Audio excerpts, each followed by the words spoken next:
What's up guys? I hope you are doing well. I am Veer. Welcome to study lover army. तो कैसी है मेरी army, कैसी चल रही है दुनियादारी? शानदार तरीके से अपनी लाइफ को एंजॉय कर रहे हो कि नहीं कर रहे हो?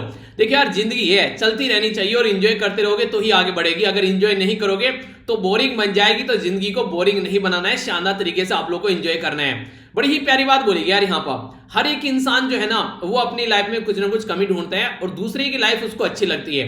और हम लोग क्या बोलते हैं दूसरे की लाइफ देखकर कि यार उसकी लाइफ कितनी अच्छी जा रही है. सो ही बात अगर आप लोग उस पर्सन से पूछेंगे, वो बोलेगा यार इसकी लाइफ कितनी अच्छी जा रही है. जैसे अगर आप लोग आज के में सेलिब्रिटी को देखें तो सेलिब्रिटी को देखते आप लोग बोलेंगे कितनी शानदार लाइफ जी रहा है ये, यार कितने सारे लोग उसको फॉलो कर रहे हैं. वो इंसान जो है जो सेलिब्रिटी बना बैठा है वो बोलता है यार कॉमन आदमी अच्छा है, कहीं घूम ले, कहीं अपनी जिंदगी को किसी तरीके से फॉलो कर ले, कोई दिक्कत नहीं है, कहीं खड़ा होकर कुछ भी खा सकता है, कहीं भी घूम सकता है, हमको यार छुप छुप के जाना पड़ता है. तो हर एक इंसान की जो लाइफ होती है ना, उसकी एक अहमियत होती है. तो आप लोगों को जहां पर भी हो उसकी वो अहमियत समझनी पड़ेगी और अपनी जो लाइफ है उसको अच्छे से आप लोगों को फील करना पड़ेगा कि हाँ यार हम जहां भी है ना बहुत अच्छे हैं हम, ठीक है.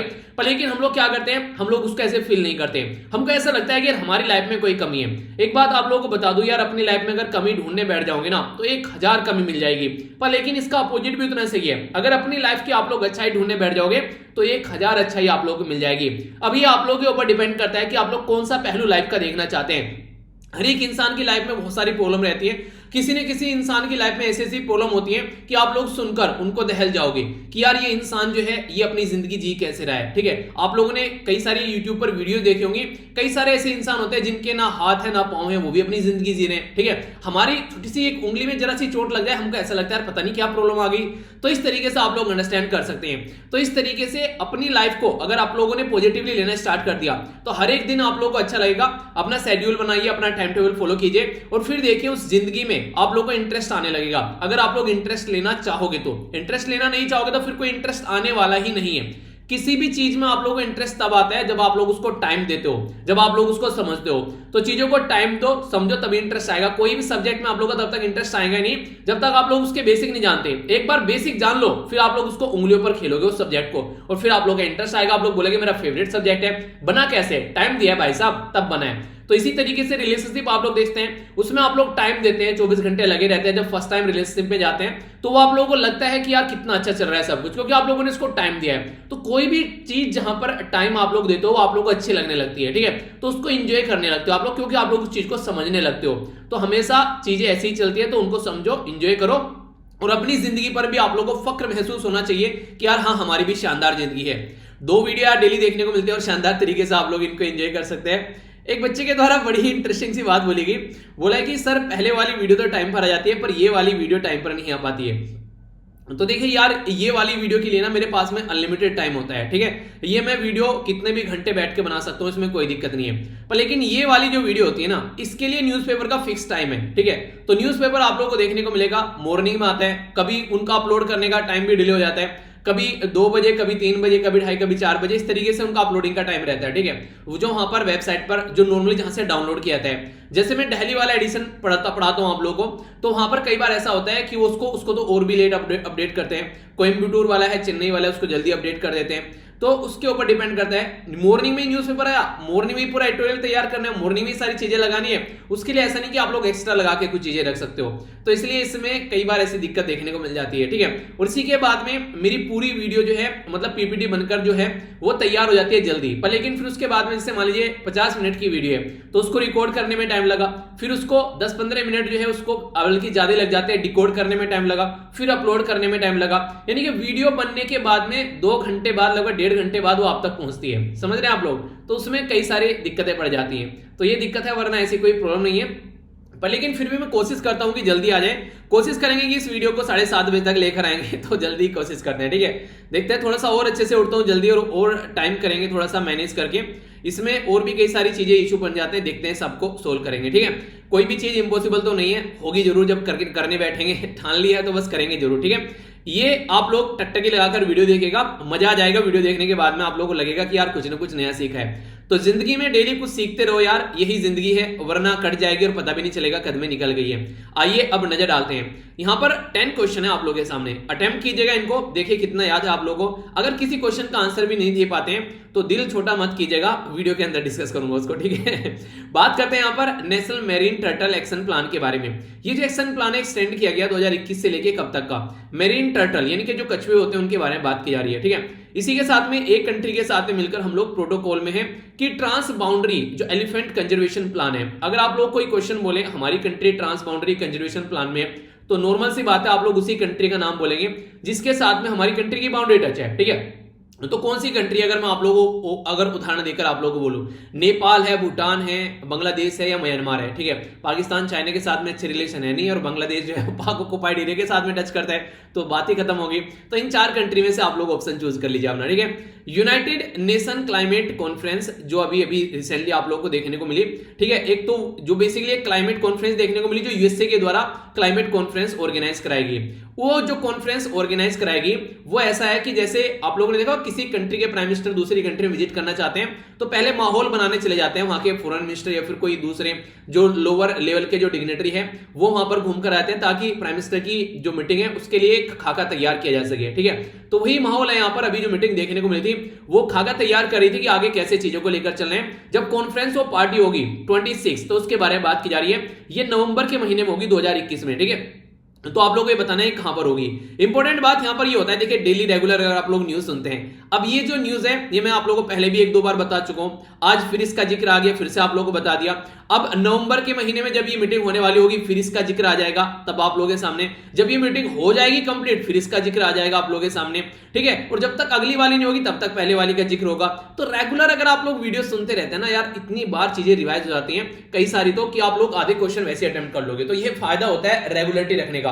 और जो रेगुलर होते हैं उनसे पूछेगा, जिनका सिलेक्शन होता है जब वो अपना मैसेज लिखकर भेजते हैं तो देखेगा उनके मैसेज में एक चीज ये रहती है कि एक भी दिन उनके द्वारा वीडियो नहीं छोड़ी गई है, ठीक है। जो भी चीज फॉलो कर रहे हैं, मैं नहीं कह रहा हूं कि मेरी वीडियो देख रहे हो, कोई भी चीज अगर आप लोग देख रहे हो उसको प्रॉपर वे में फॉलो करो, पर लेकिन पूरा बैलेंस बनाकर। करंट अफेयर भी फॉलो करना है, स्टैटिक भी अपना करना है, यानी कि पूरे दिन बैठ के करंट अफेयर ही देखे जा रहे हो, ठीक है। ऐसा नहीं होना चाहिए। टाइम डिसाइड कर लो, 2 से 2.5 घंटे 3 घंटे मैक्सिमम, इससे फालतू नहीं आप लोगों को बाकी स्टैटिक भी चीजें पढ़नी होती है, ठीक है। आगे बात करते हैं, प्राइम मिनिस्टर मोदी साहब के द्वारा यहां पर बात किया गया ई प्रॉपर्टी कार्ड, ये स्वामित्व जो स्कीम है उसके तहत यहां पर ये डिस्ट्रीब्यूट किए गए। ये किस डे डिस्ट्रीब्यूट किए गए, ये एक इंपॉर्टेंट डे सेलिब्रेट किया था हमारी कंट्री में, इसका नाम आप लोगों को बताना है। स्वामित्व जो स्कीम है इसकी फुल फॉर्म आप लोगों को बतानी है। कई बार आप लोगों से ये भी पूछ लेते हैं, और जैसे फुल फॉर्म आप लोगों को पता चल जाती है ना, आप लोगों को एक इंटरेस्टिंग चीज ये देखने को मिलेगी, उस फुल फॉर्म के अंदर ही उसका पूरा एक तरीके से राज छुपा होता है कि किस चीज से रिलेटेड है। हमारी कंट्री में अगर बात करें कौन सा आर्टिकल है जो पंचायत के बारे में बात करता है कि हाँ इसमें पंचायत है, अगर हम बात करें जब कॉन्स्टिट्यूशन बनाया गया उसके बाद में फिर आगे चलकर चेंज किया गया, अमेंडमेंट किया गया, वो एक अलग बात है।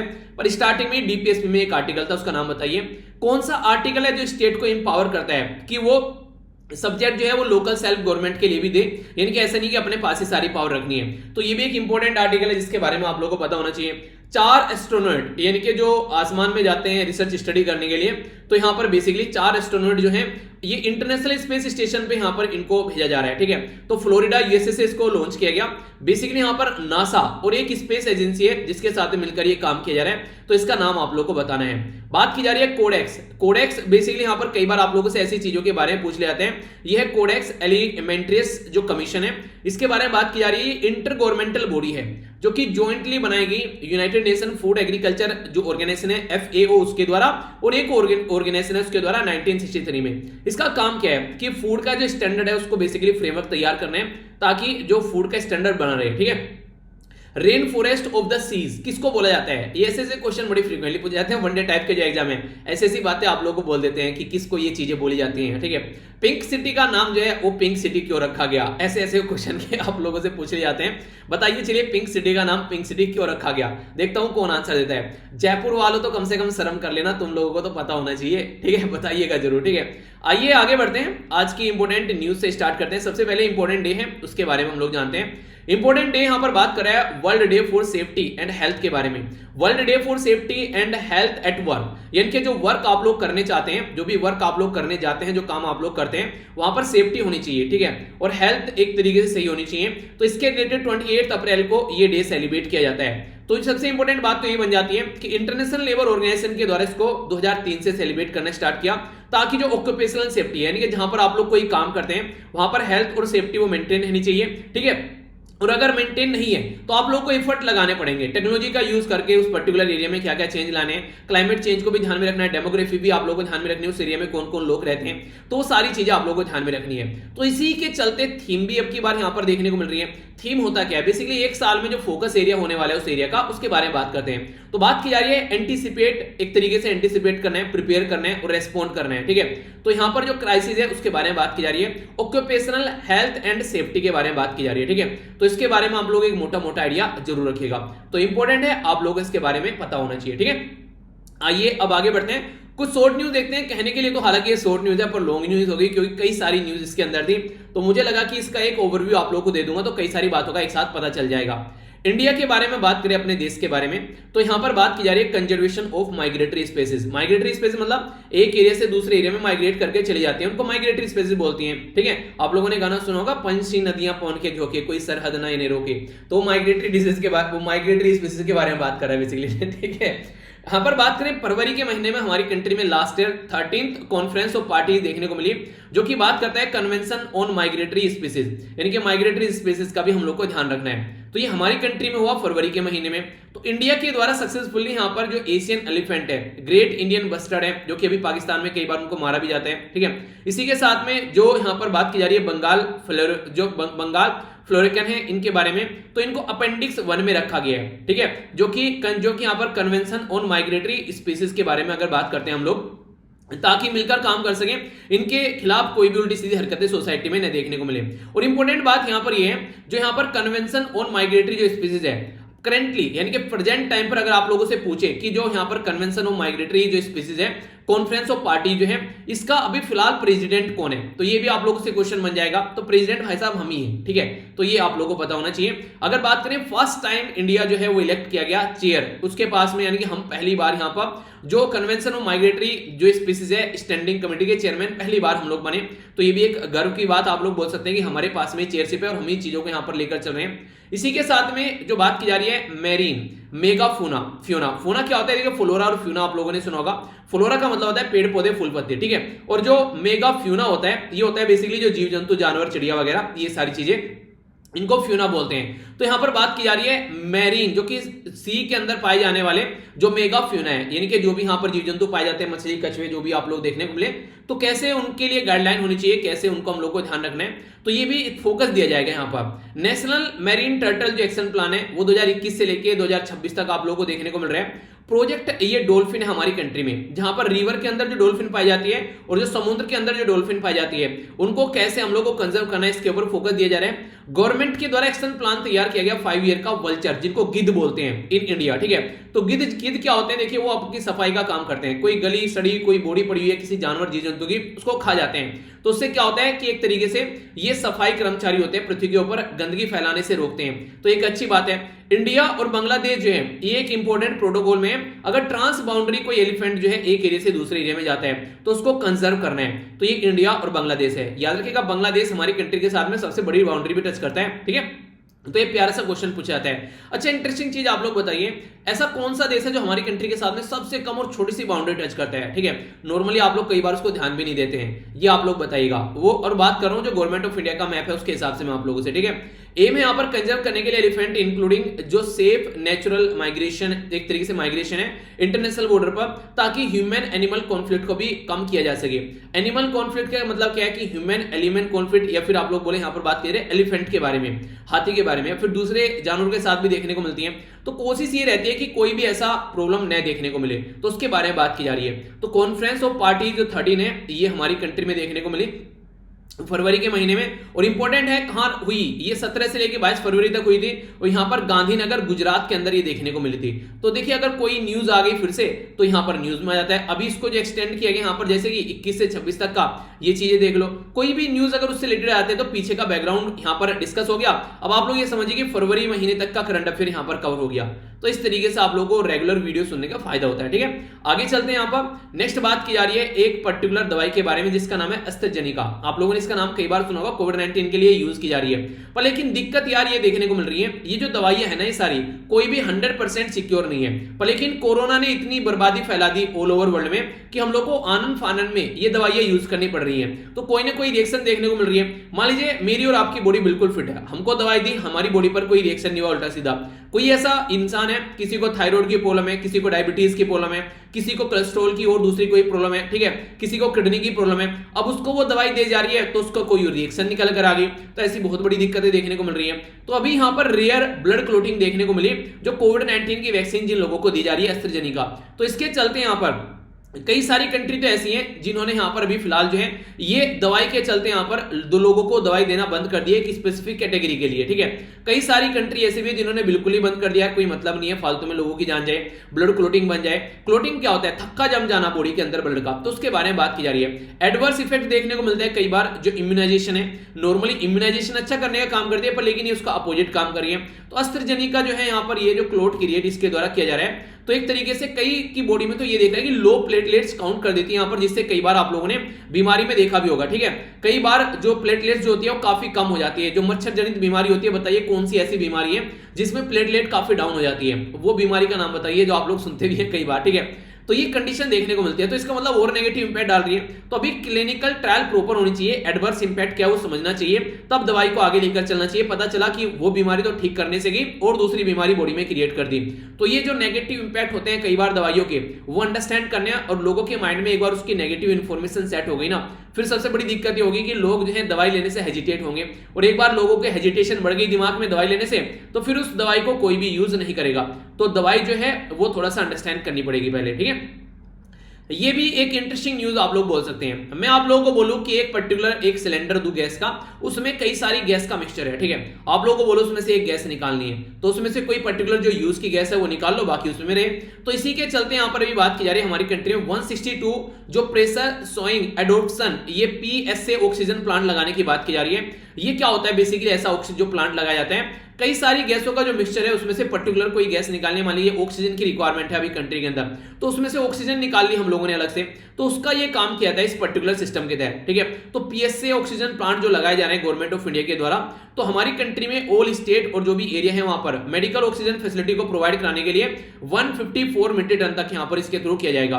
तो प्रेशर ऑक्सीजन जो बेसिकली प्रेशर स्विंग ये एडोप्शन जो यहां पर अभी ये टेक्नोलॉजी देखने को मिल रही है, ये क्या करती है? ये सेपरेट करती है जो some gases on the basis of जो प्रेशर उसके ऊपर डाला जाता है। ठीक है, यानी कि जो प्रेशर बढ़ा है, कुछ गैस ऐसी है कि कम प्रेशर लगाने पे ही वो लिक्विड हो जाती है, कुछ गैस ऐसी है ज्यादा प्रेशर डालना पड़ता है, तो उसके बेस पर उनको अलग कर लिया जाता है। मान लीजिए किसी गैस पर ज्यादा प्रेशर डाला, वो लिक्विड हो गई, उसको अलग कर लिया। ठीक है, कई बार प्रेशर डालने के बाद छोड़ने के बाद में कोई वेपर बन जाती है, कुछ लेट बनती है, तो फिर उसको निकाल लिया। तो इस तरीके से आप लोग इसको अंडरस्टैंड कर सकते हैं। स्पेसिफिक जो यहाँ पर जो मटेरियल यूज किया जाता है इस काम के लिए, इसमें यूज किया जाता है यहाँ पर जिलाइट्स, इसी के साथ में एक्टिव कार्बन, मोलिकुलर जो यहाँ पर सेवेस, तो कई सारी ऐसी चीजें आप लोग को देखने को मिलती है जो यूज की जाती हैं। टारगेट ये रहता है कि स्पेसिफिक कोई भी हाई प्रेशर बनाकर या फिर जैसे भी वो पर्टिकुलर गैस को अलग कर लेना वहां से। तो ये इसका बेसिक पर्पज है और फिलहाल तो काफी ज्यादा रिक्वायरमेंट है, देश की जैसी खस्ता हालत है वो आप लोग अंडरस्टैंड कर ही सकते हैं, कोई बोलने वाली बात ही नहीं है यहाँ पर। ठीक है, तो इसके बारे में आप लोग आइडिया जरूर रखिएगा। आगे बढ़ते हैं, इंटरनेशनल न्यूज है यहाँ पर बात करते हैं। अभी लीडर समिट देखने को मिली ऑन क्लाइमेट जो है उसके ऊपर लीडर समिट देखने को मिली। जो बाइडन जो कि यूएसए के 46 प्रेसिडेंट हैं उनके बारे में याद रखिएगा, उनके द्वारा काफी ज्यादा फोकस इसके द्वारा दिया जा रहा है। डोनाल्ड ट्रम्प थे मस्त मौला आदमी, वो ये बोलते थे यार फालतू की चीजें, क्लाइमेट चेंज, दूर रहो इससे और लाइफ को एंजॉय करो। पर लेकिन ये उस कैटेगरी के इंसान नहीं है, ये बोलते हैं कि ये रियलिटी में चीजें हैं जिसकी वजह से इंपैक्ट पड़ रहा है। तो लगभग 40 कंट्री यहाँ पर मिली, इंडिया भी इसका पार्ट रही यहाँ पर, क्योंकि इंडिया भी वर्ल्ड में तीसरे नंबर की ऐसी कंट्री है जहां पर काफी लार्ज स्केल पर जो है कार्बन एमिशन देखने को मिलता है। तो यहाँ पर अभी बात की जा रही है कि अर्जेंसी है यहाँ पर कि हम लोग को स्टेप उठाना पड़ेगा क्लाइमेट चेंज को टैकल करने के लिए, क्योंकि पेरिस क्लाइमेट एग्रीमेंट जब साइन किया गया था बहुत सारे बड़े बड़े वादे किए गए थे, उसके बाद में कोरोना भी आ गया और दिक्कत देखने को मिल गई, तो कम से कम अब चीजें अंडरस्टैंड करनी पड़ेगी। अभी एक इंपॉर्टेंट क्वेश्चन जो मैंने आप लोगों से पूछा भी है, ये याद रखना कि आज की डेट में यूनाइटेड नेशन जो यहां पर क्लाइमेट चेंज कॉन्फ्रेंस जो होने वाली है, जिसको सीओपी कॉन्फ्रेंस ऑफ पार्टीज बोलते हैं, 26 यानी कि 26वें नंबर की होगी। अच्छा ये बताइए आप लोग, कॉन्फ्रेंस ऑफ पार्टीज कौन से नंबर की थी जब पेरिस क्लाइमेट एग्रीमेंट साइन किया गया? वो क्वेश्चन आप लोगों के लिए थोड़ा इंपॉर्टेंट हो जाता है फिलहाल। तो यहां पर ये जो नवंबर के महीने में होगी 2021 में, तो आप लोगों को देखने को मिलेगा ग्लासगो, ये स्कॉटलैंड में आप लोगों को देखने को मिलेगी। तो स्कॉटलैंड में ये जो कॉन्फ्रेंस होगी, इसमें मेन बात की जाएगी कि कैसे टैकल करना है हम लोग को क्लाइमेट चेंज को, ठीक है। तो इंडिया और जो यूएसए है, ये भी इंपॉर्टेंट क्वेश्चन है, पार्टनरशिप में है 2030 तक का, कि हम लोगों को एनर्जी को कैसे क्लीन बनाना है, उसके ऊपर फोकस देना है। तो क्लाइमेट और क्लीन एनर्जी इनिशिएटिव जो है, इंडिया और यूएसए मिलकर काम कर रहे हैं। अभी फिलहाल अगर बात करें यहां पर इसके बारे में, तो यहां पर फोकस क्या है कि इंक्लूसिव और इसी के साथ में रेजिलिएंट इकोनॉमिक डेवलपमेंट होना चाहिए, यानी कि सही तरीके से हम लोग को चीजों को आगे बढ़ना है, सबको साथ में लेके अकाउंट करना है जो भी नेशनल सर्कमस्टेंसेस है, अलग अलग देश की अलग अलग कंडीशन है, तो उनको देखकर आगे चलना है। सस्टेनेबल डेवलपमेंट प्रायोरिटी रहनी है, यानी कि ऐसे डेवलपमेंट करना है कि हम तो चीजों को एंजॉय करें ही करें, आने वाली जनरेशन के लिए भी यार कुछ छोड़कर जाएं, ठीक है।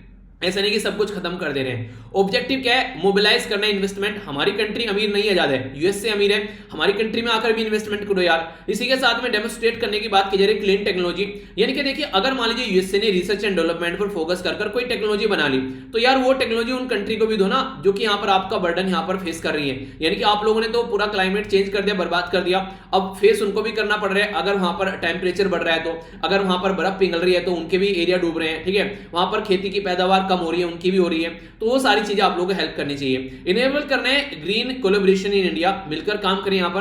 क्रिएट करना है यहां पर sustainable development for the other developing countries भी। डेवलपिंग कौन होती है? जो थोड़ी सी अमीर कंट्री, जो थोड़ी सी गरीब कंट्री है पर लेकिन अमीरी की ओर बढ़ रही है, ठीक है। लीस्ट डेवलप्ड, डेवलपिंग और फिर डेवलप कंट्री आप लोगों को देखने को मिलती है। दो मेन जो ट्रैक्स है यहां पर इनिशिएटिव के, एक तो स्ट्रेटेजी क्लीन एनर्जी पार्टनरशिप, मिलकर काम करेंगे क्लीन एनर्जी के लिए, और क्लाइमेट एक्शन और फाइनेंस मोबिलाइजेशन के भी बारे में बात की जा रही है। तो ये दो इंपॉर्टेंट मेन मुद्दे आप लोगों को यहां पर देखने को मिल जाते हैं। इसी के साथ में अगर यूएसए का स्टैंड आप लोग समझिए, यूएसए ने अभी टारगेट रख दिया है 2030 तक का, भाई साहब जो भी एमिशन हम लोग कर रहे हैं उसको आधा कर देंगे, तो यूएसए ने ये बोला है। तो इससे कई सारे फायदे देखने को मिलेंगे। इससे और बात की जा रही है कि सेट करना चाहिए हायर क्लाइमेट जो एम्बिशन है, क्रिएट करेगा जॉब, इसी के साथ में एडवांस इनोवेशन देखने को मिलेगा टेक्नोलॉजी का, और हेल्प भी की जाएगी कई सारी कंट्रीज की। तो कई सारी कंट्रीज को भी हेल्प करने वाले हैं जो बाइडेन साहब, उनका पूरा प्लान है इस चीज को लेकर। डोनाल्ड ट्रंप बैठा बैठा गाली दे रहा होगा कि पास पैसे बर्बाद कर रहे हैं फालतू में। अगर बात करें यहां पर, अभी इनके द्वारा बात की जा रही है कि डबल करेंगे पब्लिक जो क्लाइमेट फाइनेंसिंग है डेवलपिंग कंट्री के लिए, यानी कि जो पैसा दिया जाता था उसको डबल करेंगे, और ट्रिपल करेंगे पब्लिक फाइनेंसिंग जो कि यहां पर क्लाइमेट एडेप्शन जो डेवलपिंग की जाती है उनके लिए, डेवलपिंग कंट्रीज के लिए कैसे अडेप्ट करने हैं, यानी कि जो पब्लिक फाइनेंसिंग की जाएगी और इसी के साथ में यहां पर जो ट्रिपल की जाएगी क्लाइमेट एडेप्शन के लिए, तो वो भी फोकस किया जा रहा है। चाइना का स्टैंड क्या है? 2030 तक का पूरा बर्बाद करेंगे, फिर 2060 तक का उसको कंट्रोल करेंगे, यानी कि चाइना ने बोला है 10 साल और दो हम बर्बाद करने के, उसके बाद में चीजों को हम लोग सुधारेंगे। तो यहां पर 30 में पीक पर पहुंच जाएंगे चाइना वाले, फिर बोल रहे हैं जो 30 में जो हमारा पीक होगा जहां पर कार्बन एमिशन का, फिर उससे नीचे ही जाएंगे, और फिर हम 2060 तक का यानी कि नेक्स्ट 30 ईयर में हम लोग को उसको नीचे लेकर आना है, यानी कि पहले रायता फैलाएंगे फिर समेटेंगे। ये बात इनके द्वारा बोली जा रही है। इंडिया का क्या स्टैंड है? इंडिया बोला है देखिए यार हमें यहाँ पर बिल्कुल सीधे साधे बच्चे, ठीक है, हम फालतू की चीजें नहीं करते, पहले बर्बाद करें फिर सुधारें। हम पहले सुधारने पे लग गए। 60% तो ऑलरेडी हमारा लोअर आप लोगों को देखने को मिलेगा ग्लोबल एवरेज से जो एमिशन है। दूसरा, ऑलरेडी हम लोगों ने टारगेट बना दिया 2030 तक का कि 450 गीगावाट हमारा चलना है। ऑलरेडी आप लोगों को पता है 175 गीगावाट का हमारा जो टारगेट है वो 2022 तक का है, ठीक है, जो हम लोग लगभग अचीव कर रहे हैं, ठीक है। इसी के साथ में और एम्फेसिस हम लोग देकर चल रहे हैं। इंटरनेशनल सोलर अलायंस में सबको धक्का दे देकर हम ही साथ में लेकर आए कि भाई साहब ये भी एक चीज है, इसमें आ जाओ, ठीक है। अभी कोलिशन चल रही है डिजास्टर रेजिलियंस इंफ्रास्ट्रक्चर पर, यानी कि ऐसी इंफ्रास्ट्रक्चर क्रिएट करनी है ताकि अगर डिजास्टर आता है, कोई बाढ़ आती है, सुनामी आती है, कोई अर्थक्वेक आता है, भूकंप टाइप में चीजें होती हैं, तो उनके ऊपर ज्यादा इंपैक्ट ना पड़े। तो हम लोग ऑलरेडी इनके ऊपर काम कर रहे हैं। तो भाई साहब हम ना ऑलरेडी आप लोगों से 4 कदम आगे हैं, ठीक है। तो हमको मत बोलो कि कब तक खत्म करने हैं, हम तो वैसे ही बेचारे नेचर से प्यार करने वाले लोग हैं, पेड़ की छांव में सोने वाले लोग हैं, तो हमसे ये सारी चीजें मत करो ताकि हम और प्रतिबंध बच जाएं। वैसे हमारी आधी से ज्यादा जनता जो है वो गरीबी रेखा के नीचे जी रही है आज अपनी जिंदगी। तो ये इंडिया का बेसिकली यहाँ पर स्टैंड है, ठीक है। प्यारी न्यूज थी, आई होप कि आप लोगों ने एंजॉय किया होगा। यार कोई भी डाउट होगा उसको लिख दिया कीजिए कमेंट बॉक्स में, ठीक है। टेंशन नहीं लिया करते चीजों की, या आप लोग कुछ कुछ ऐसी भी चीजें करिए जो जो आप लोगों को डाउट आते रहते हैं ना, मान लो कुछ भी सब्जेक्ट पढ़ रहे हैं उसको A4 साइज की शीट पर लिख लीजिए और फिर एक बार बैठिए इंटरनेट पर उसको सर्च कर लीजिए कि यार इसका क्या मतलब है, इसका क्या मतलब है। ये आप लोगों की स्टडी को बहुत सही डायरेक्शन देगा। छोटी छोटी चीजें पर इंप्लीमेंट कर देखो, मजा आएगा और अच्छे से आप लोग चीजें फील कर पाएंगे। ठीक है, आइए अब आगे चलते हैं। नेशनल न्यूज पे बात की जा रही है ई प्रॉपर्टी कार्ड के बारे में। ई प्रॉपर्टी कार्ड जो है ये यहां पर प्राइम मिनिस्टर मोदी साहब के द्वारा लॉन्च किया गया। ई प्रॉपर्टी यानी कि इंटरनेट के थ्रू, ई का मतलब होता है इंटरनेट के थ्रू कार्ड दिए जा रहे हैं। ये स्वामित्व स्कीम के तहत 12वां जो अभी पंचायती राज डे सेलिब्रेट किया गया 24 अप्रैल को, तो उसके बारे में बात की जा रही है। तो उसके चलते हमारी कंट्री प्राइम मिनिस्टर मोदी साहब के द्वारा ये यहां पर ई जो प्रॉपर्टी कार्ड है वो दिए गए। हमारी कंट्री में काफी बड़ी दिक्कत ये देखने को मिलती है, खासकर बहुत सारे गांव में या फिर इधर उधर जो मकान वगैरह घर वगैरह आप लोगों को देखने को मिलेंगे, उसमें ये दिक्कत रहती है कि किसके नाम पर है ये। तो उसके चलते कई बार लड़ाइयां देखने को मिलती है और दुनिया भर के केस जो है वो पेंडिंग पड़े रहते हैं कोर्ट के अंदर में। तो अगर उसमें क्लैरिटी हो जाए तो मान लीजिए कल को ये कोई मकान है एक ए, ठीक है, ये मकान किसी के नाम पर है, इसको ये मकान बेचना है, पता चला वो मकान जो है वो और 2-4 के नाम पर है उसी पर्टिकुलर एरिया में, जो कुनबे के या आसपास के जो दोस्त जो आसपास के जो लोग थे, जो परिवार का पार्ट हुआ करते थे कभी, तो फिर उसको दिक्कत होती है उस प्रॉपर्टी को बेचने में। अगर बेच भी दी तो कोर्ट में केस पहुंच जाएगा, पर लेकिन अगर पता हो कि इस इंसान की प्रॉपर्टी है, इसके नाम पर है, यहां से यहां तक का, तो फिर कोई दिक्कत नहीं देखने को मिलती है। तो ये इसके बारे में बात की जा रही है। तो ये पंचायती राज डे जो था इस दिन यहां पर आप लोगों को ये चीजें देखने को मिली। ठीक है, आगे बात करें। एक बच्चा कह रहा है कि सर पंचायती राज डे कभी नहीं भूलूंगा जिंदगी में। सही है। चलिए आगे बात करें। यहाँ पर नेशनल पंचायती राज जो डे है यहाँ पर ये 24 अप्रैल को सेलिब्रेट किया जाता है। पहली बार सेलिब्रेट किया गया था यहाँ पर 2010 में। ठीक है, जो मिनिस्ट्री ऑफ पंचायती राज है वो बेसिकली अवार्ड देती है जो परफॉर्मेंस होती है पंचायत उसके बेस पर, और यहाँ पर बेसिकली स्टेट और जो यूनियन टेरिटरीज हैं अक्रॉस द कंट्री उनको भी यहाँ पर रिकॉग्नाइज किया जाते हैं उनके गुड वर्क के लिए। फर्स्ट टाइम जो है यहाँ पर प्राइम मिनिस्टर मोदी जी के साहब के द्वारा यहाँ पर ये ट्रांसफर कर रहे हैं अवार्ड मनी जो है वो ग्रांट इन एड के तौर पर। बेसिकली एक तरीका एड होता है जो कि वापस नहीं करना होता है एक तरीके से, तो स्टेट को ट्रांसफर किया जा रहे हैं और डायरेक्टली बैंक अकाउंट में जा रहे हैं यहाँ पर पंचायत जो कि कनेक्टेड है उस पर्टिकुलर रियल टाइम में, यानी कि डायरेक्ट अकाउंट में पैसे ट्रांसफर किए जा रहे हैं ताकि नॉर्मल तरीके से जो बिचौलिया कई बार पैसे खाते थे उससे थोड़ा पीछा छूट सके। ये इंपॉर्टेंट क्वेश्चन आप लोगों से बन सकते हैं एग्जाम में और पहले भी बने हैं। अगर बात करें डीपीएसपी जिसको बोलते हैं directive principle of state policy, ठीक है, directive principle of state policy, ये डिटेल में इसके ऊपर लेक्चर ले रखा है मैंने पॉलिटी में अलग से। डीपीएसपी बाय वीर सर्च कर लेना, पॉलिटी के अंदर आप लोगों के सामने आ जाएगा। तो यहाँ पर डीपीएसपी जो होते हैं वो पार्ट 4 में रखी गई है और ये आर्टिकल 36 से लेकर आर्टिकल 51 तक आप लोगों को देखने को मिलती है। तो इसके बीच में जो आर्टिकल 40 है उसके बारे में आप लोगों से बात कर रहा हूं। आर्टिकल 40 बात करता है पंचायत के बारे में और ये गांधीयन फिलोसफी के अंदर भी आता है, तो ये भी याद रखिएगा। आर्टिकल 246 जो है देखिए याद रखिएगा 2, 4, 6, ठीक है, तो यहां पर 2 का गया, यहां पर 2 का गया।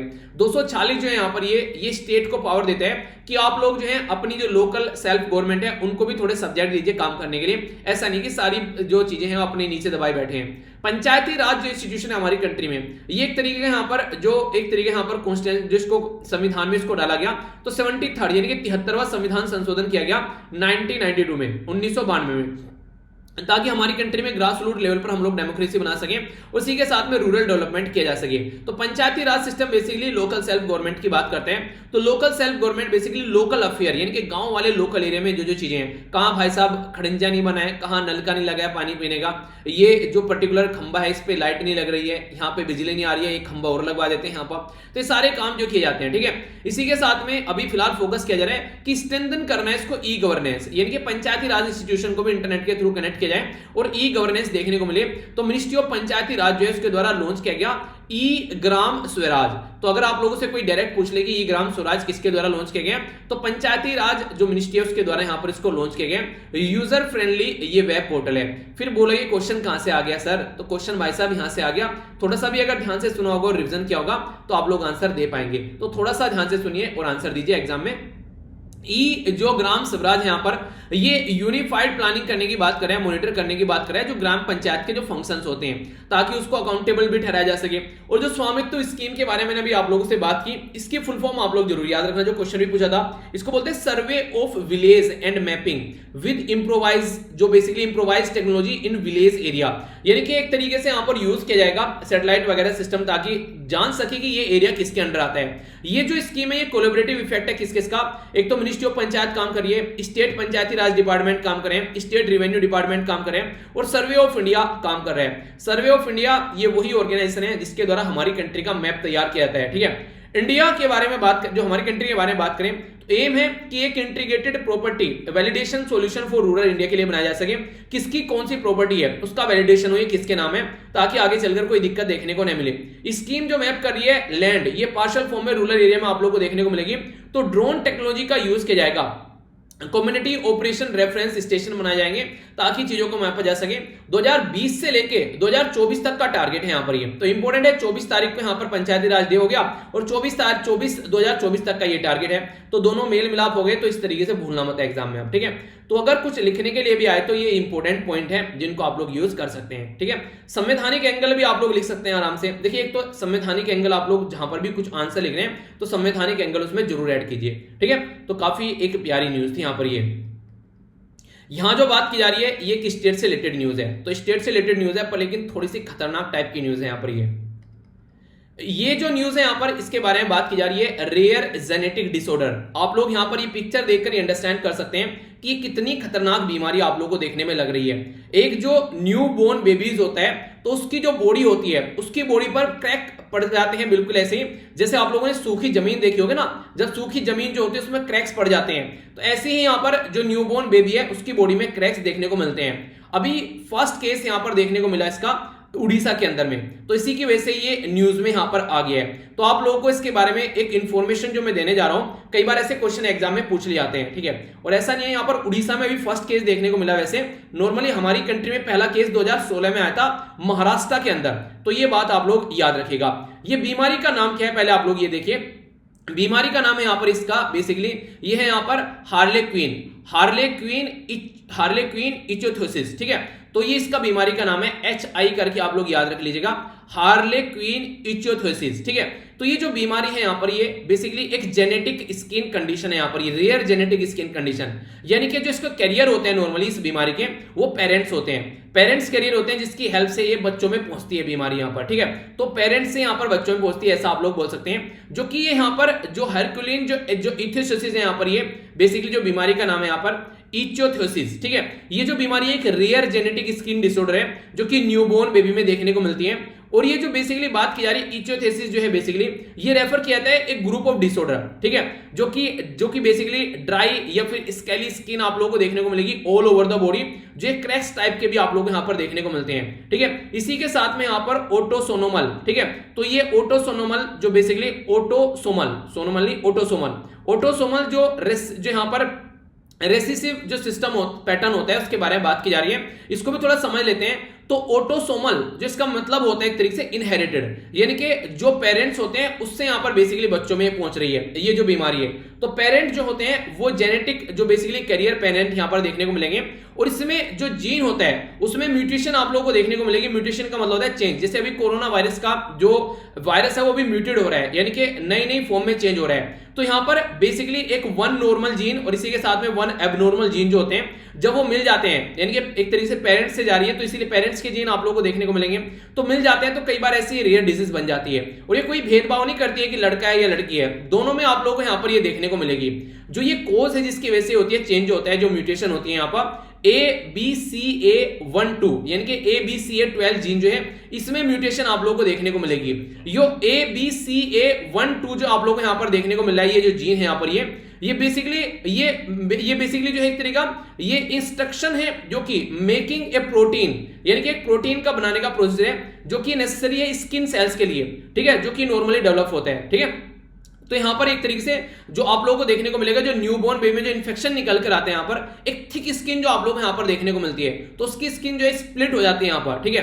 तो एक तरीके से बच्चे को जो है यहाँ पर ब्रेथ करने में या फिर एक तरीके से ईटिंग करने में यहाँ पर काफी सारी दिक्कत देखने को मिलती है। हालांकि अगर काफी सारी जो लोग बोलेगी सिचुएशन देखने को मिलती है जिसके चलते काफी सारी मेडिकल कंडीशन के थ्रू चीजों को कंट्रोल किया जाता है, पर लेकिन काफी खतरनाक है देखने में, तो आप लोगों को ड्राम नहीं लग रही होगी यहाँ पर, ठीक है। जब मैंने फर्स्ट टाइम इसके बारे में पिक्चर सर्च की तो अंदर से थोड़ी सी दहलाने वाली है। सोचिए कि एक तरीके से बेबी जो है वो एक तरीके से न्यूबॉर्न बेबी है और कैसी कंडीशन है पूरी बॉडी की, तो देख के भी डर लगता है, इस तरीके की सिचुएशन देखने को मिलती है।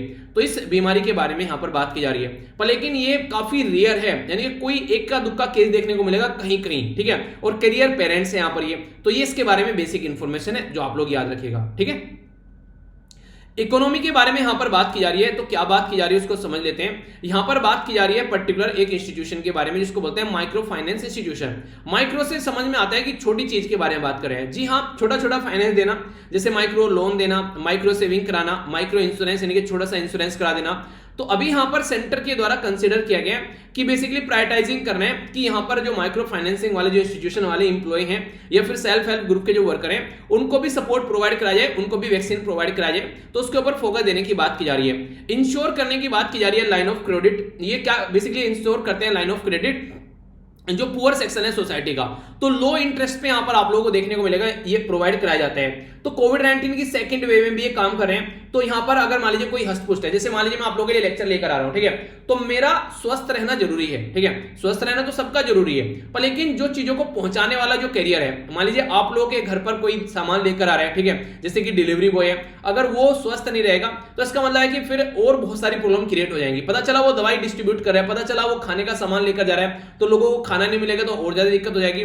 जो डॉक्टर हॉस्पिटल के अंदर जो बेचारे जी जान लगाकर काम कर रहे हैं, अगर वो हेल्दी नहीं है, उनको दिक्कत होने लगी तो आप सोच लीजिए कितने सारे लोगों को दिक्कत हो जाएगी। तो कोई ऐसे पर्टिकुलर पर्सन जो है, इसी तरीके से जो माइक्रो फाइनेंस प्रोवाइड कराते हैं दिक्कत में कोविड-19 के टाइम पर भी, तो इनको यहां पर सबसे पहले हम लोग को फोकस देना पड़ेगा। माइक्रो फाइनेंस जो इंस्टीट्यूशन है, ऑर्गेनाइजेशन जो ऑफर करती है फाइनेंशियल जो सर्विस है लो इनकम पॉपुलेशन, यानी कि जिनकी लो इनकम है उनको फैसिलिटी प्रोवाइड कराने का काम करते हैं। माइक्रो फाइनेंस जो इंस्टीट्यूशन यहां पर ये फाइनेंशियल कंपनियां प्रोवाइड करती है स्मॉल लोन, ठीक है, जिनके पास में बैंकिंग सिस्टम नहीं है उनको कैसे लोन प्रोवाइड कराना है, तो ये है यहां पर उसका जुगाड़ जो कि ये लोन प्रोवाइड कराते हैं। डेफिनेशन से आप लोग समझते हैं स्मॉल लोन के बारे में बात की जा रही है, ठीक है, तो ये देखने को मिलेगा जो डिफाइन किया था स्मॉल लोन खासकर हमारी कंट्री के अंदर, तो जो 1 लाख के नीचे का जो लोन दिया जाता है उसको माइक्रो लोन की कैटेगरी में रखा गया है। अगर डेफिनेशन के हिसाब से आप लोग बात करो तो ये बेसिकली यहां पर कई बार दिक्कत ये देखने को मिलती है कि कई बार लोगों को मैनिपुलेट भी कर पाते हैं यहां पर, इसकी वजह से कई सारे लोगों को प्रॉब्लम भी देखने को मिल जाती है। आप लोगों ने कितने ऐसे लोग हैं जिसने कमेटी के बारे में सुना है, किसी ने ना अपने पैसे कमेटी में लगा रखे हैं, ठीक है, सुना है कमेटी भर दी क्या तूने, ठीक है। तो क्या होता है बेसिकली कई सारे 4 से लेकर 10 इंडिविजुअल का ग्रुप हो जाते हैं जिसमें म्यूचुअली पैसे डालते हैं और फिर यहां पर जिसको जरूरत पड़ती है उसकी हेल्प की जाती है। तो एक कमेटी का कॉन्सेप्ट आप लोगों को देखने को मिलता है। कई बार कई सारे लोगों के पैसे भी डूब जाते हैं, कई सारी दिक्कत देखने को मिलती है, पता चला कमेटी लेकर भाग गया, ऐसा सुना होगा आप लोगों ने। तो रूरल एरिया में ऐसी दिक्कतें देखने को मिलती रहती है। नॉन बैंकिंग जो फाइनेंशियल जो कंपनीज है यहाँ पर वो भी यहाँ पर मिलकर काम करती है माइक्रो फाइनेंसिंग का। इंडिया में इसको रेगुलेट किया जाता है non banking financial company micro finance institution, reserve bank of India के द्वारा डायरेक्शन दी गई 2011 में, तो उसके बेस पर इसको फॉलो किया जाता है। पर लेकिन फिर भी कई बार दिक्कतें देखने को मिल जाती हैं, तो इसी के बारे में यहाँ पर ये बेसिक इंफॉर्मेशन दी गई है, ठीक है। एक मोटा मोटा आइडिया आप लोग जरूर रखिएगा। साइंस एंड टेक्नोलॉजी के बारे में है ये न्यूज, बढ़ते हैं इसके बारे में। बात की जा रही है क्रू 2 के बारे में, समझते हैं इसको। जो क्रू मेंबर का नाम आप लोगों ने सुना होगा कई बार। तो अभी 4 जो एस्ट्रोनॉट है यहाँ पर ये बेसिकली उनके बारे में यहां पर बात की जा रही है। अंतरिक्ष यात्री आप लोग बोल सकते हैं। नासा जो यूएसए की स्पेस एजेंसी है और स्पेस एक्स जो धरती पर एक अवतार पैदा हुआ इलोन मस्क का आदमी, उसके द्वारा बनाई गई ये कंपनी है। याद रखिएगा यहां पर स्पेस एक्स उसकी कंपनी है, ठीक है। तो उनके द्वारा जो कंपनी यहां पर बनाई गई है, ये कमर्शियल प्रोग्राम अब लेकर चल रहे हैं जिसका नाम रखा गया क्रू 2, ठीक है। ऑलरेडी 1 इसका मतलब पहले होगा, जी हाँ बिल्कुल है, उसके बारे में बात करेंगे।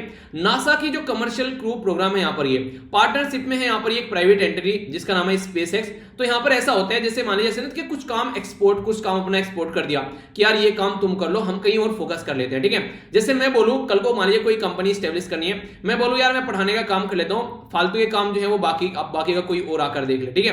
तो यानी कि मैं पढ़ाने पर फोकस करूं, बाकी मान लीजिए हम लोगों ने टेस्ट सीरीज करी स्टार्ट, ठीक है। तो किस किस को यहाँ पर ये पेपर देने हैं, किस किस को यहाँ पर किस किस का नंबर है, मान लीजिए उसको कुछ गिफ्ट देने हैं। कुछ बच्चे ऐसे जिन्होंने टॉप कर दिया उसको मान लीजिए किताबें वगैरह देनी है, या फिर कुछ भी ऐसा कोई प्रोग्राम अगर रख ले तो वो वाली चीजों के बारे में बात की जा रही है। तो इस तरीके से आप लोग इनको अंडरस्टैंड कर सकते हैं। तो यहाँ पर मानिए कि वो एक्स्ट्रा काम जो है वो मैं बोलूँ यार ये तुम देख लो, ठीक है। मान लीजिए किसी को कोई जरूरत है तो इस तरीके मुझे पढ़ाने में फोकस दो, पता चला मैं देख रहा हूँ अच्छा इसको यहाँ पर ये पोस्ट करके आना है, इसको स्पीड पोस्ट भेजना है, पता चला पूरे दिन उसी में लगा हूं, ठीक है। तो वो सारी चीजें एक तरीके से, तो नासा ने बोला कि यार ये सारे काम जो है तुम कर लो, कि लोगों को भेजना है, उनको एंजॉय करवाना है, ये सारी चीजें, बाकी और काम जो है वो मैं कर लेता हूं। एम ये कि एस्ट्रोनॉट जो है उनको इंटरनेशनल स्पेस स्टेशन में भेजना है, पहली बात। इसी के साथ में यहाँ पर जो ह्यूमन स्पेस फ्लाइट है उसके बारे में बात की जा रही है। तो नासा जो है वो एक तरीके से कस्टमर है, बाई कर रहे हैं यहाँ पर फ्लाइट जो कमर्शियल प्रोवाइडर है, जैसे कि कौन है, जैसे स्पेस एक्स है यहाँ पर। तो एजेंसी की खुद का चीजें नहीं है यहाँ पर, ये दूसरे के ऊपर डाल दिए कि तुम यार इसको देखो, ठीक है। प्रोग्राम हेल्प कर रहा है lower the cost of space flight. इसी के साथ में पोटेंशियल क्रिएटर है यहाँ पर new commercial market for human space, यानी कि प्राइवेट प्लेयर जैसे होते हैं ना, वो भी मार्केट में आ रहे हैं, तो वो भी अपना चीजों को सही से लेकर चल रहे हैं। तो दूसरी प्राइवेट कंपनी भी आएंगी यहाँ पर ताकि ट्रांसपोर्ट किया जा सके सर्विसेज को लो अर्थ ऑर्बिट के अंदर में। तो नासा का फोकस रहेगा अपने स्पेस जो क्राफ्ट है या फिर रॉकेट वगैरह या फिर डीप स्पेस जो एक्सप्लोरेशन के प्रोग्राम होते हैं, मिशन होते हैं, उनके ऊपर फोकस करेंगे। बाकी का जो ये काम है ये सब बाकी का तुम करते रहो। तो बोइंग और इसी के साथ में स्पेस एक्स को मिलाकर ये काम नासा कर रही है 2014 से, ताकि आगे चलकर यहाँ पर ट्रांसपोर्ट किया जा सके चीजों को, और जो क्रू मेंबर हैं उनको भी यहाँ पर यूएसए से ये इंटरनेशनल स्पेस स्टेशन में ले जाया जा सके। रिसेंटली इंडियन गवर्नमेंट के द्वारा भी कुछ ऐसे प्रोग्राम की बात की जा रही है, ओपन करने की बात की जा रही है space sector to the private player, यानी कि हमारी इसरो जो है वो तो काम करती रहे अपना अच्छे से कि हाँ भैया सैटेलाइट लॉन्च करने हैं, ये मिशन आप लोगों को छोड़ने हैं, जैसे मार्स के लिए मिशन, मून के लिए मिशन, अभी आदित्य L1 का नाम आप लोगों ने सुना होगा। आदित्य का जो सूरज का पर्यायवाची है आदित्य, तो उसी के नाम पर L1 रख दिया, यहाँ पर इसका आदित्य L1 नाम रख दिया। तो 2022 में उसको छोड़ने की बात की जा रही है। तो इसरो ऐसे काम पर फोकस करे। तो बाकी का जो यहाँ पर बात करें तो यहाँ पर बात की जा रही है Indian national space promotion and authorisation centre, ठीक है।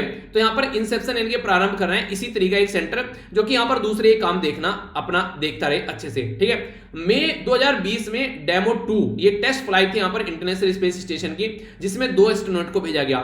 नवंबर 2020 में ये क्रू 1 मिशन आया, जिसमें इनके द्वारा स्टडी की जा रही थी बेसिकली जो माइक्रोग्रेविटी है उसके बारे में, इंटरनेशनल स्पेस स्टेशन की स्पेशल ट्रेवल जो स्पेस ट्रेवल यात्रा के लिए। जो क्रू 2 है यहाँ पर ये भी मिशन, इसमें एस्ट्रोनॉट है यहाँ पर नासा के, इसी के साथ में बेसिकली 2 तो नासा से निकल कर आ रहे हैं, एक निकल कर आ रहा है जापान की जो स्पेस एजेंसी है जिसको बोलते हैं Japan aerospace exploration agency JAXA, एक यहाँ पर यूरोपियन स्पेस एजेंसी जिसको बोलते हैं ESA। देखिए कई सारी एजेंसी के नाम भी आप लोगों से मैच करने के लिए आते हैं, जैसे मैंने अभी आप लोगों को बताया इसरो हो गई इंडिया की, नासा हो गई USA की, JAXA हो गई जापान की, ESA हो गई यूरोपियन जो स्पेस है यूरोपियन यूनियन की।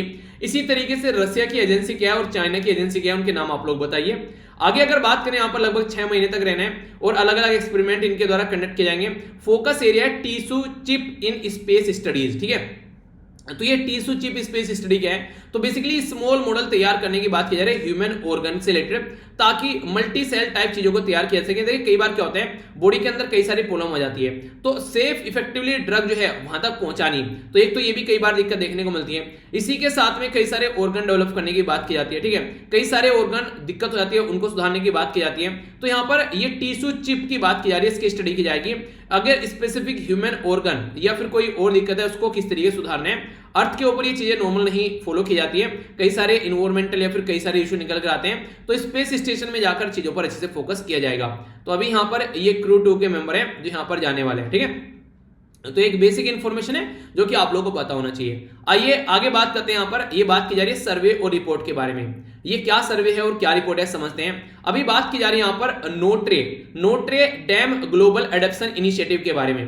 तो ये जो Notre dam global adaptation initiative है यहाँ पर ये, इसके बारे में क्या बात की जा रही है कि जो बच्चे हैं उनके ऊपर क्लाइमेट का क्या इंपैक्ट पड़ रहा है, ये समझने की कोशिश की जा रही है। यानी कि basically save the children international level पर, ताकि जो अलग अलग जो बेसिकली यहाँ पर इस पे काम की जाती है कि बच्चों को सेव करना है। तो ये ऑर्गेनाइजेशन भी यहाँ पर इसका नाम रखा गया सेव द चिल्ड्रन इंटरनेशनल, ठीक है।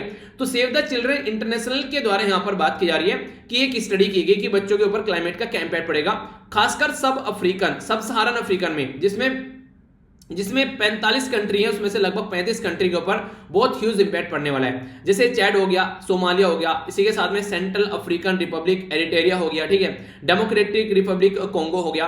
अगर मैप में मैं आप लोगों को थोड़ा यहाँ पर इसके बारे में दिखाना चाहूँ तो ये बात की जा रही है बेसिकली यहाँ पर ये पर्टिकुलर एरिया के बारे में, ठीक है।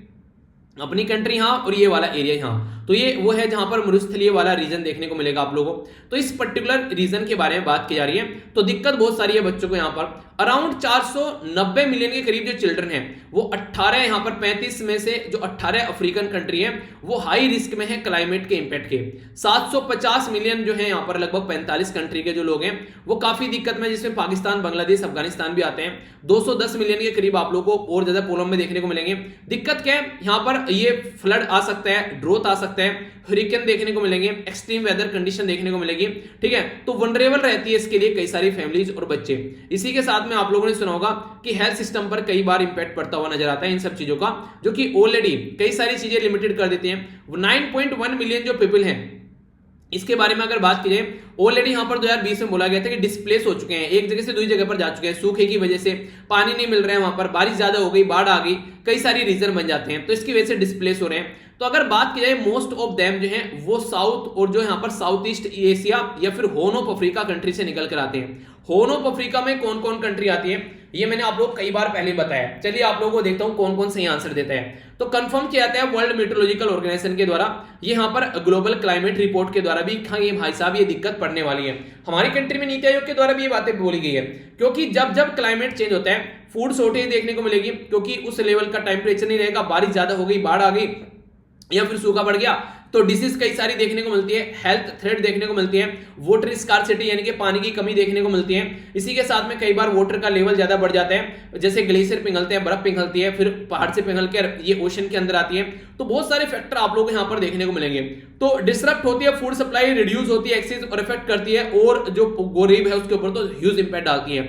और जो चिल्ड्रन है गरीब कंट्री के, वहां पर आप लोग को देखने को मिलेगा एक लिंक हो जाता है, ओबेसिटी, मोटापे का, अंडर नरिशमेंट या फिर क्लाइमेट चेंज, ये सारी चीजें आपस में कनेक्ट हैं, ये सारी दिक्कत डालती हुई नजर आती हैं। तो इसका एक बार अगर बेस समझ लें तो हम लोग इन चीजों को सुधार सकते हैं, ऐसा आप लोग बोल सकते हैं यहां पर, ठीक है। आइए अब बढ़ते हैं नेक्स्ट न्यूज की ओर। ये बात कर रहे हैं एग्रीकल्चर के बारे में। तो एग्रीकल्चर के बारे में क्या बात की जा रही है, बात की जा रही है कोडेक्स। देखिए ऐसे जो मिशन होते हैं इनके बारे में आप लोगों से मैंने बोला ना अभी कि आप लोगों से कई सारी बेसिक आप लोगों से क्वेश्चन भी कई बार पूछ ले आते हैं, तो इसके बारे में थोड़ा सा समझिएगा। तो कोडेक्स यहाँ पर एलिमेंट्रियस जो कमीशन है जिसको CAC बोला जाता है, यहां पर हमारी कंट्री में जो food safety and standard authority of India है जिसको FSSAI बोलते हैं, उसके द्वारा इनॉग्रेट किया गया 5वां सेशन अभी यहां पर, जिसको बोला गया यहां पर कोडेक्स कमिटी ऑन जो बेसिकली स्पाइसेस और जो क्लिनरी जो हर्ब्स हैं उनके बारे में बात की जा रही है। तो यहां पर ये कोडेक्स जो यहां पर कोडेक्स एलिमेंट्रियस जो कमीशन है उसके उनके कनेक्शन में चीजें देखने को मिलती है। स्टेब्लिश किया गया था इसको 2013 में। बेसिक फोकस क्या है, बेसिक फोकस तो ये है कि जैसे कि आप लोग देखते हैं जो स्पाइसेस होते हैं हमारी कंट्री के, और इसी के साथ में जो क्लिनरी जो हर्ब्स होते हैं उनको किस तरीके से चीजों को आगे लेकर चलना है। जैसे कि आप लोगों ने देखा होगा कई बार कई सारी जो प्रोडक्ट होते हैं उनका अलग अलग चीजें देखने को मिलेगी। एक तो नॉर्मल आप लोग गार्लिक यानी कि लहसुन वगैरह खा लेते हैं, एक गार्लिक पेस्ट हो गया वो अलग आप लोग को देखने को मिलेगा। तो वोल ग्राउंड या फिर जो क्रैक्ड जो क्रश फॉर्म में होते हैं सबकी अलग अलग कंडीशन देखने को मिलती है। तो नेसेसरी है कि इंटरनेशनल ऑर्गेनाइजेशन जो एक स्टैंडर्ड तैयार करें ताकि डुप्लीकेशन न देखने को मिले। कई बार आप लोगों ने देखा होगा चावल में व्हाइट पत्थर मिलाते हैं ताकि दिखे ना, दाल में दाल के कलर के पत्थर मिला देते हैं, घी में आप लोगों को उल्टी सीधी एडल्ट्रेशन देखने को मिलेगी। तो हर एक लेवल पर कई सारी ऐसी कंडीशन देखने को मिलती है। तो सेशन जो है बेसिकली वो यही है कि इन चीजों को सुधारा जा सके। और इंडिया होस्ट भी है, स्पाइसेस बोर्ड ऑफ इंडिया जो का सेक्रेटरिएट जो है वो ऑर्गेनाइज करा रहे हैं यहाँ पर, और स्पाइसेस बोर्ड ऑफ इंडिया जो मिनिस्ट्री ऑफ जो कॉमर्स एंड इंडस्ट्री के अंडर में आता है, तो ये काम को लेकर चल रहे हैं। फ्लैगशिप जो ऑर्गेनाइजेशन है यहाँ पर वो यहाँ पर काम कर रही है इंडिया, जो इंडिया के अंदर में बेसिकली वर्ल्ड वाइड प्रमोट कर रही है इंडियन स्पाइसेस को भी।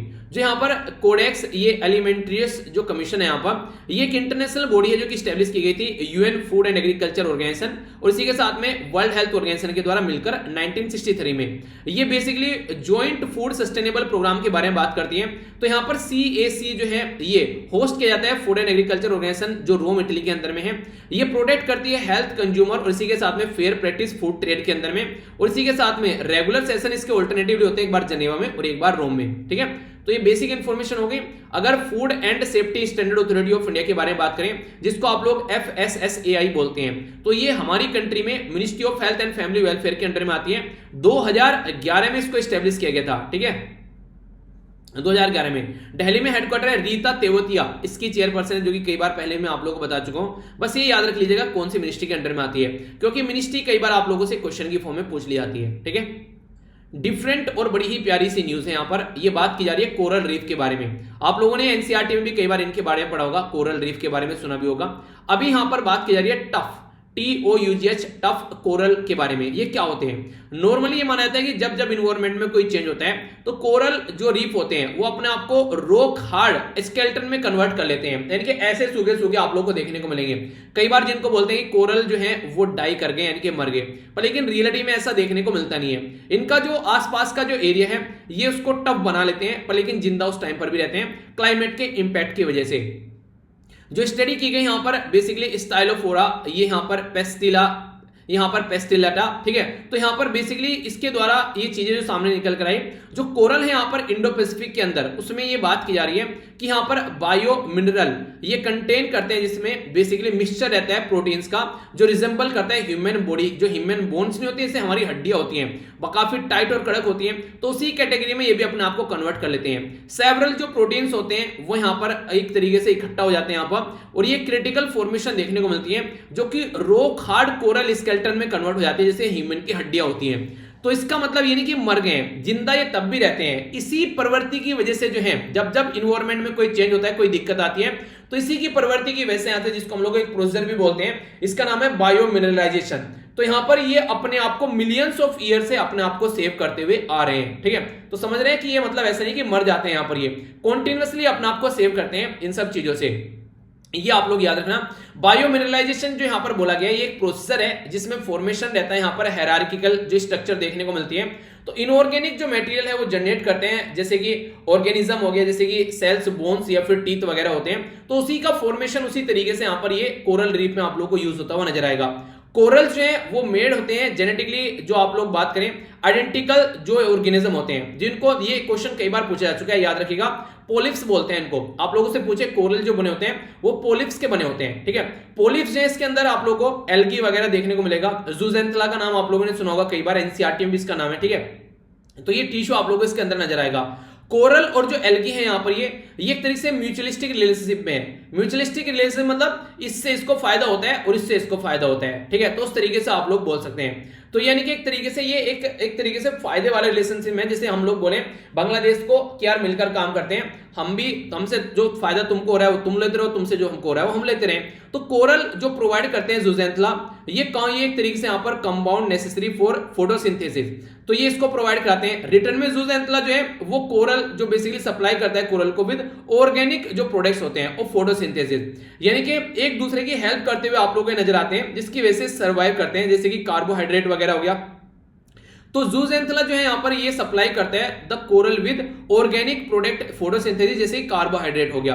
तो दोनों का काम यहाँ पर चलता रहता है, जो कि यूटिलाइज किया जाता है यहाँ पर कोरल पोलिप्स के द्वारा, ठीक है, जिसके चलते यहाँ पर कैल्शियम कार्बोनेट का स्केलेटन बनता है। तो यहाँ पर हेल्प किसके द्वारा की जाती है? एल्गी के द्वारा यहाँ पर हेल्प की जा रही है इनडायरेक्ट वे में, यहाँ पर ये कैल्शियम कार्बोनेट का स्केलेटन बनाने के लिए, जो कि इसके अंदर ये सेफ रहता है, ठीक है।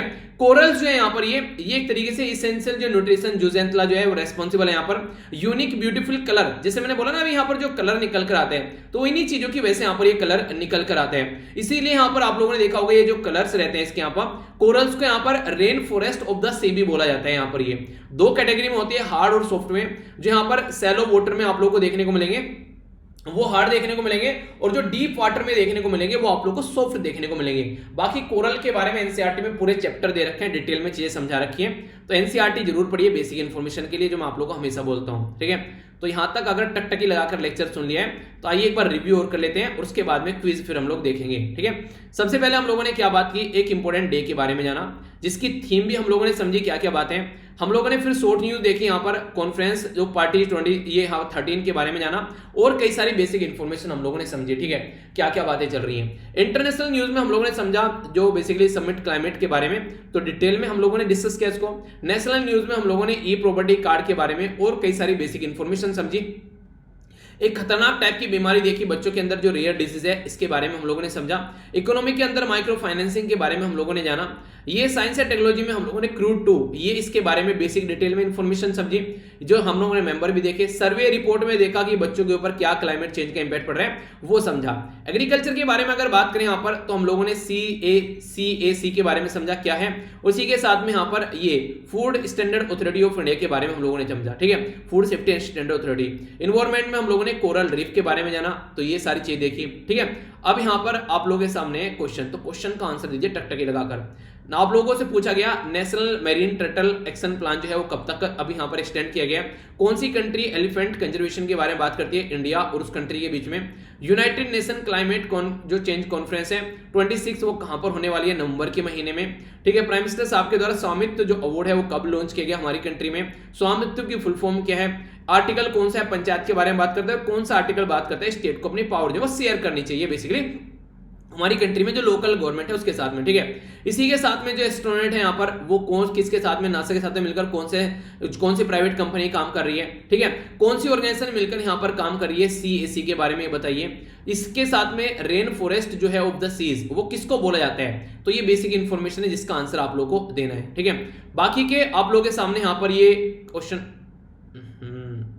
क्वेश्चन क्या आंसर ही हो गए ये ना कई बार ना ये वाली स्लाइड आगे लग जाती है गलती से चलिए क्वेश्चन आप लोगों से पूछे गए थे, अब तो आप लोगों ने देख लिया आंसर, ठीक है। क्वेश्चन है आप लोगों के सामने, बेसिकली क्वेश्चन का आंसर ही हो गया अब तो। ब्लैक सी जो है मैंने बोला था आप लोगों से, ये अटलांटिक सी का मार्जिनल है, ठीक है। इसी के सार में हम लोगों ने बात की थी रिवर धामरा है यहाँ पर, ये हेमिस जो लद्दाख के अंदर में है, इसको snow leopard capital of the world बोला जाता है। ब्लैक सी कनेक्ट करता है सी ऑफ एजोव क्रेच जो है स्टेट के साथ में मिलकर। बीम्स के बारे में हम लोगों ने बात की थी, इसको बोलते हैं beach environment and aesthetic management service, जैसे ब्लू फ्लैग होता है ना ऐसे ही होता है, ठीक है। हम लोगों ने बात की थी BFA के बारे में, इसको बोलते हैं बाउ फोरम फॉर एशिया, जैसे हम लोगों ने बात की थी ना कि एक तरीके से यहाँ पर बात की थी हम लोगों ने, जैसे कि नॉर्मली वर्ल्ड इकोनॉमिक फोरम है, इसी तरीके से यहाँ पर एशिया के अंदर ही आता है, जो कि हर बार चाइना में आप लोगों को देखने को मिलेगा। तो ये यहाँ पर बात की थी हम लोगों ने थीम के बारे में इसकी, तो थीम है a world in the change joint hand to strength the global governance advance belt and road initiative, ठीक है। इसी के साथ में दाओस के अंदर हम लोगों ने बात की थी वर्ल्ड इकोनॉमिक फोरम की, नेशनल जो यूनाइटेड नेशन चिल्ड्रन फंड के बारे में बात की, ठीक है। तो ये याद रखेगा, इनके द्वारा जो जेंडर से रिलेटेड बेसिकली जो एडवर्टीजमेंट आते हैं हमारी कंट्री में महिलाओं से रिलेटेड, उसके बारे में देखा था हम लोगों ने, कई सारी बातें कैसे कैसे गलत चीजें दिखाती है, ठीक है। यहाँ पर हमारी एडवर्टीजमेंट इंडस्ट्री। आगे बात करें यहाँ पर एग्रीकल्चर मिनिस्टर के द्वारा यहाँ पर मधु क्रांति के बारे में हम लोगों ने बात की थी। तो ये था टोटल आज का डिस्कशन। यहां से जाकर PDF डाउनलोड कर लेना, सारी PDF एक जगह इकट्ठे मिल जाएगी। और लेक्चर अगर पसंद आता है तो फीडबैक देकर आप लोग जरूर जाइए, अच्छा लगता है तो बताइए और बुरा लगता है तो डिसलाइक कर ये बताइए कि डिसलाइक इसलिए किया है क्योंकि ये गलती है इसके अंदर, ठीक है, ताकि उसको इंप्रूव किया जा सके। बाकी अपना ध्यान रखिए यार, आसपास सफाई रखिए, कोविड-19 की महामारी चली रही है तो अच्छे से लाइफ को थोड़ा सा सेफ रखिए, अपने परिवार का भी ध्यान रखिए। नेक्स्ट लेक्चर में मिलता हूँ, बड़ों को नमस्ते, छोटों को प्यार, छोटी सी लाइफ एंजॉय करा, तब तक के लिए जय हिंद।